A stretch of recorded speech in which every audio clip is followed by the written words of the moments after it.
গতকাল থেকেই অনির্বাণ দা একজন ফেভারিট অ্যাক্টর আমার, তার হচ্ছে নতুন ব্যান্ড হুলিগানিজমের একটা ভাইরাল ভিডিও ক্লিপ দেখছি। ভাই ভাই ভাই ভাই এই আমাদের দোষ।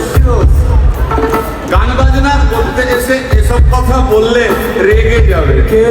রেগে যাবে কে? রেগে যাবে কুণাল ঘোষ। যেখানে তিনি আর কি তিনটে ঘোষ, একটা হচ্ছে লালের ঘোষ, গেরুয়ার ঘোষ এবং হচ্ছে তোমার সবুজের ঘোষ, তিনটে ঘোষের কথা বলছে।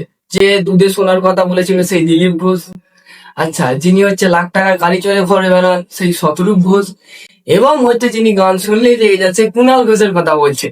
খুবই ভালো লাগলো দাদার এই মানে বিপ্লবী মনোভাব দেখে। কিন্তু আমার প্রশ্ন হচ্ছে একটা, अच्छा দাদা মনে হয় আরো দুটো ঘোষের কথা ভুলে গিয়েছে। ठीक है।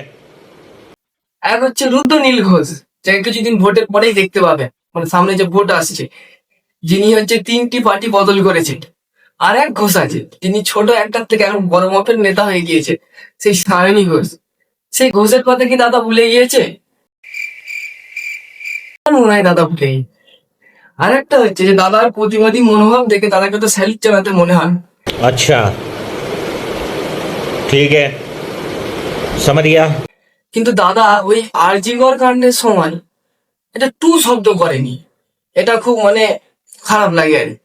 আর এই যে 26,000 শিক্ষকের যে চাকরি চলে গেল, দাদার মানে কোনো প্রতিবাদের স্বর বা কোনো গানের স্বর বা কোনো লেখা দেখতে পেলাম না। এটাই যা হচ্ছে মনে আঁকে।